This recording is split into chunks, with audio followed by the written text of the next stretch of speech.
ada dalam benak dia adalah dunia.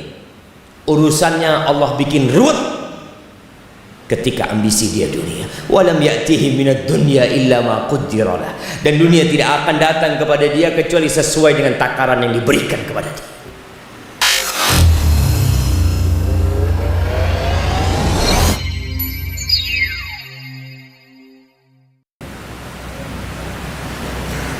Di ayat ini Allah mengatakan, ya ayyuhalladzina amanu taqullah, wahai orang-orang yang beriman, bertakwalah kalian kepada Allah haqqa tuqatihi, dengan sebenar-benarnya takwa. Oh, kita disuruh bertakwa. Sebuah ungkapan yang sering kita dengar. Disuruh bertakwa, disuruh bertakwa. Ahibati fillah, surga itu hanya untuk orang-orang yang bertakwa. Kalau kita beramal sepanjang tahun tanpa takwa, rugi kita beramal. Engkau rukuk, engkau sujud, engkau berkorban, engkau bersedekah tanpa ada takwa di dirimu. Apa kata Allah? Innama yataqabbalullah minal muttaqin. Allah hanya menerima dari orang-orang yang bertakwa. Apa sih takwa? Laksanakan perintah dengan tidak banyak bertanya. Jauhi larangan juga dengan tidak banyak bertanya. Syukuri nikmat Allah dan ingat kepada Allah, tidak melupakan.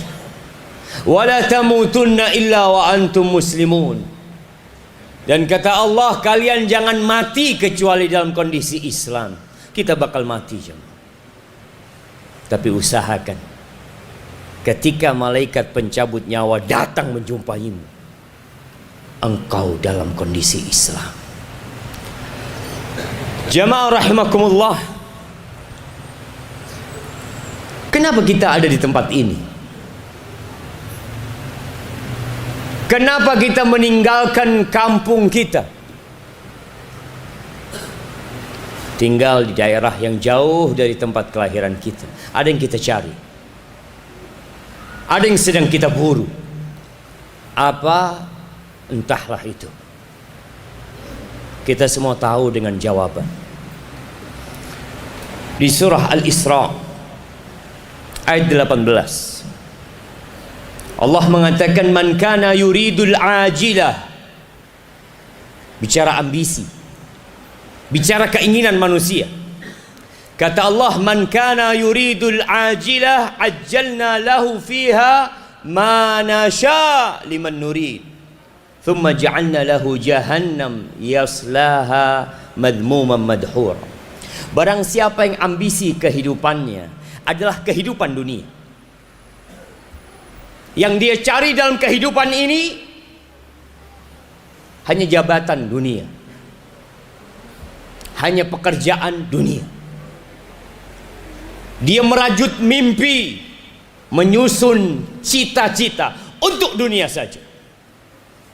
Dia lupa dari apa dia diciptakan, dan dia lupa bagaimana akhir dari kehidupan dia. Yang dia inginkan adalah rumah yang mewah, jabatan yang tinggi, kehidupan yang menyenangkan di dunia.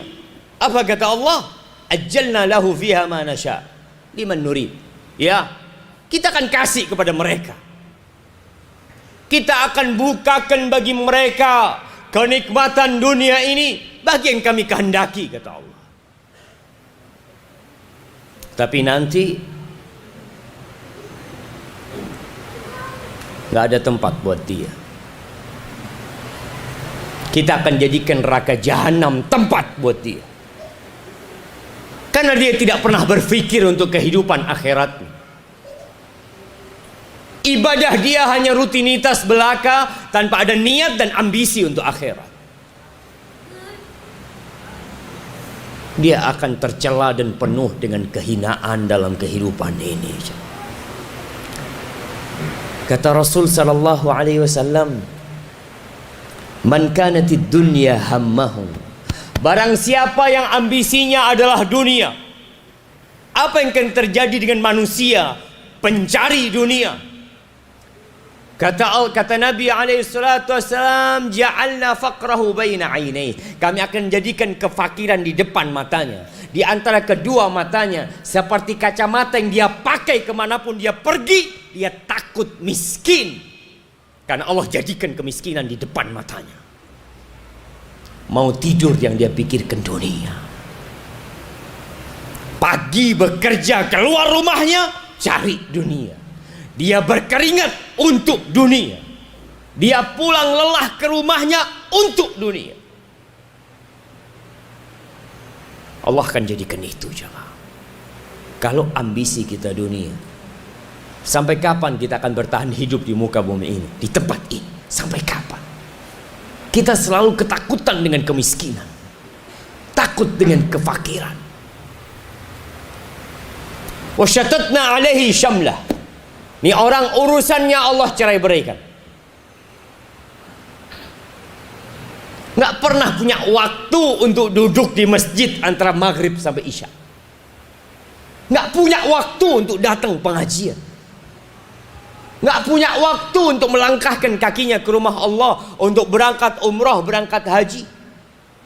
Karena yang dia mau jungkir balik, dia mau tidak tidur malam, dia mau merantau kemanapun pergi, rizkinya akan tetap sesuai dengan takaran dia. Kalau memang sudah kaya, Allah jadikan kaya dan tidak bertambah hartanya. Itu yang ambisinya dunia, langkah kakinya untuk dunia. Wa man aradal akhirah wa sa'a laha sa'yaha wa huwa mu'min. Adapun yang ambisinya akhirat, dia cari dunia untuk akhirat. Dia bekerja mengumpulkan harta untuk akhirat. Dia tahu dia tidak akan lama hidup di dunia ini. 60 tahun, 70 tahun, 100 tahun paling banyak. Dia bakal mati. Lalu kenapa dia harus tumpuk harta begitu banyaknya? Dia harus punya usaha begitu banyaknya. Dia buka usaha baru. Naam, dia tetap berusaha untuk jadi orang kaya, tapi ambisi dia akhirat. Dia nggak akan lama-lama hidup di dunia. Kita lihat orang-orang kaya mati dikubur. Ini orang tahu dia akan mati dan dikuburkan. Maka semua dasar usaha dia adalah akhirat. Wa sa'alaha sa'yaha. Dan dia berusaha untuk menggapai akhirat dengan meniti jalannya Rasulullah sallallahu alaihi wasallam. Bukan beribadah semaunya, tapi dia beribadah dengan syariat Nabi Muhammad sallallahu alaihi wasallam. Wa huwa mu'min. Dia beriman. Dia mentauhidkan Allah azza wajal. Dia tidak melakukan kesyirikan dalam usahanya, dalam kehidupannya. Dia bergantung kepada Rabbul Alamin. Apa yang Allah akan berikan? Faulaika kana sa'yuhum mashkura. Tuh orang-orang kayak gitu usahanya akan dibalas sama Allah azza wa jal. Karena ambisi dia adalah akhirat, jemaah. Sebagian orang di antara kita sholat pun untuk cari dunia, membaca Quran pun untuk cari dunia. Hati-hati. Urusan ambisi, urusan hati, dan Allah tahu dengan isi hati kita. Kullan numiddu haula'i wa haula'i min ata'i rabbik wa ma kana ata'u rabbika mahdzura. Kita lihat dalam kehidupan ini, yang beriman Allah kasih rizki, yang tidak beriman Allah kasih rizki. Dunia ini nggak ada artinya, jamaah. Antum kumpulkan semua harta yang ada di kota ini, kumpulkan semua uang yang ada di Papua, kumpulkan semua emas yang ada di Papua, kumpulkan jadi satu, dan panggil orang-orang terpintar di dunia, kumpulkan mereka di negeri ini, suruh mereka bikin satu semut. Ternyata harta yang begitu banyaknya, emas yang begitu menggunungnya, tak bisa digunakan untuk menciptakan satu ekor semut. supaya antum sadar dunia ini nggak ada nilainya. Lau kanatid dunya ta'dilu 'inda Allah janaha ba'udha ma saqa minha kafiran syarbata ma. Andai kata dunia ini ada nilainya di sisi Allah seperti satu sayap nyamuk, orang-orang kafir nggak akan dikasih seteguk air. Maka semua Allah kasih, nggak ada yang bisa menghalangi pemberian Allah. Tapi kata Allah Azza wa Jalla, unzur kaifa faddalna ba'dahum ala ba'd walal akhirah akbaru darajatin wa akbaru tafdila. Engkau lihat kehidupan ini, bagaimana Allah meninggikan sebagian orang atas sebagian orang lainnya. Allah bikin sebagian orang tampan, sebagian lainnya tidak. Allah jadikan sebagian orang warna kulitnya putih, sebagian tidak. Allah jadikan sebagian orang tinggi, dan Allah jadikan sebagian orang itu pendek. Allah jadikan sebagian orang itu kaya, yang sebagian miskin. Itu kehidupan dunia. Ada yang jadi pejabat, naik lagi jadi pejabat. Ada yang jadi rakyat jelata. Itu kehidupan dunia. Walal akhirah. Tapi engkau lihat akhirat, perbedaan, perselisihan, derajat-derajat manusia, Allahu Akbar, itu lebih dahsyat dari kehidupan dunia. Kata Rasulullah sallallahu alaihi wasallam dalam hadis yang diriwayatkan Imam Bukhari dan Muslim, inna ahla darajatil ula la yarawna ahla illiyin.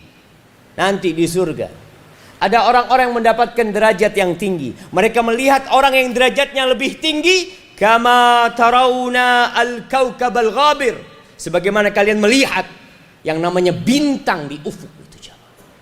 Itu perbedaan satu derajat dengan derajat yang lainnya. Di mana? Di akhirat, bukan di dunia.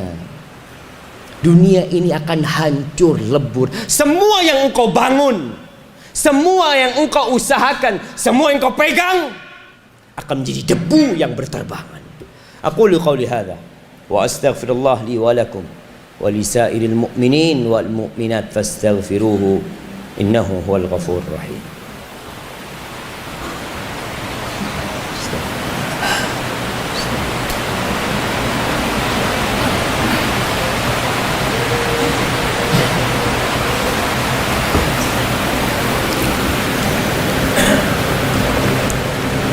Alhamdulillahi wa kafa, wassalatu wassalamu ala nabiyil mustafa Muhammad ibn Abdullah wa ala alihi wa ashabihi wa man iqtafa, amma ba'd. Ma'asyiral muslimin rahimakumullah. Rasulullah sallallahu alaihi wasallam pernah suatu hari beliau tidur di atas ranjangnya yang terbuat dari tikar. Beliau adalah manusia terindah yang ada di muka bumi. Beliau adalah orang yang paling dicintai Allah yang pernah ada dan diciptakan di muka bumi. Masuklah seorang sahabat melihat di punggung Nabi kita alaihi salatu wassalam ada garis-garis. Bekas itu tikar. Sahabat ini menangis, lalu mengatakan, ya Rasulullah, Kaisar Romawi, Kisra di Persia hidup dengan kemewahan. Engkau ya Rasulullah seperti ini hidupmu. Apa kata Nabi alaihi salatu wassalam? Mali walid dunya. Apa urusanku sama dunia ini?